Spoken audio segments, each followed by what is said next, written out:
other Sea Dollies here, welcome back to my channel. Today we're going to be talking about the history of face molds in American Girl. So without further ado, let's get on to the video. The story begins on the 5th of May 1986 when the first three dolls were released by Pleasant Rowland: Samantha Parkington, Kirsten Larson and Molly McIntyre. All three dolls had the classic mold. Now the interesting thing is these dolls were originally manufactured in West Germany by another doll brand called Goats.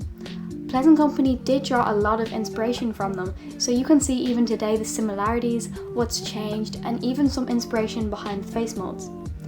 Just like the Goats dolls, the three originals had soft bodies, rotational joints with vinyl limbs, neck strings, an artist mark and a brand stamp on the back of their necks.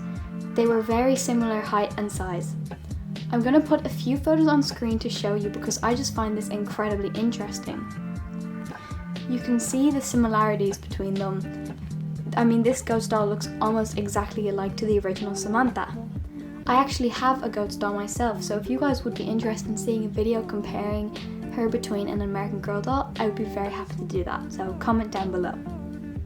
The Addie mold was then released in 1993.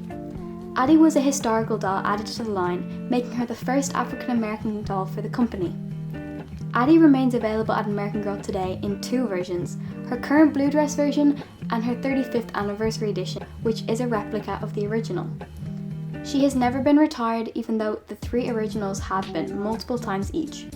Addie is a fan favourite, especially with collectors.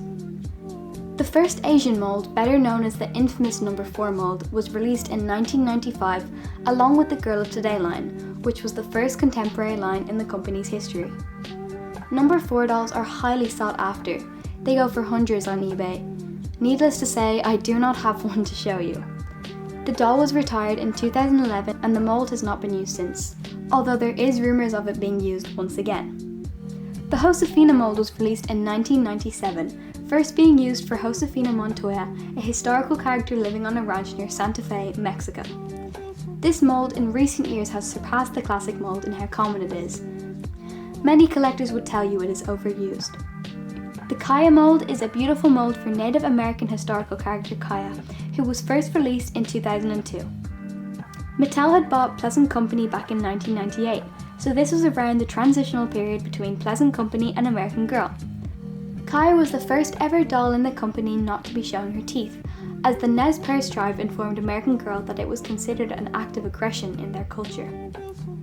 The Kaya mold was not used again until the first boy doll, Logan Everett, was released in 2017. There was uproar over the mold being used on a non-Native American person.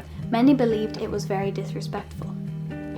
The Girl of the Year line was released in 2001 and in 2006 brought us a new mold, the Jess mold, AG's second Asian mold. This mold is, as of 2021, the only Asian mold in use by American Girl. In 2009, Girl of the Year Krissa was released along with her best friend dolls Gwen and Sonali. The Sonali mold was the second African American mold in the company and is still used today. Back in 2004, American Girl had introduced best friend dolls to the historical line. In 2011, Marie Grace and Cecile were released. Marie Grace brought a unique face mold which is commonly used for customs by agig collectors. Both dolls were retired in 2014 along with the end of the Best Friends line. The Marie Grace mold was never used again. In 2017, the Nanea mold was released. It was the first Hawaiian mold ever to be released, as the Jess mold had been used on Hawaiian Kanani Ikina back in 2012. Collectors rejoiced at the first native Hawaiian mold finally being released in the company. Nanea is the only doll with this mold to date, although it is notably similar to some of the Welly Wishers molds. Finally, Surfer Girl of the Year 2020 Joss brought her own face mold, along with a unique pair of ears that hold her hearing aid in. American Girl's second character doll ever to have had a disability, Gabriella McBride being the first. Joss is still available at American Girl and is currently the only doll with the Joss mold. So guys, that is it for the history of face molds, although we're all hoping that with the new release coming up and by the looks of the leaks, there will be some new molds being used and maybe the Joss mold being used again, so that should be interesting. That is all for today. Thank you so much for watching. Don't forget to like, comment and subscribe, and please hit the bell as well so you see all of my videos. I see that about 60% of my viewers are not subscribed, so if you guys could subscribe, it would really mean the world to me. We're almost at 300, so thank you so much for that.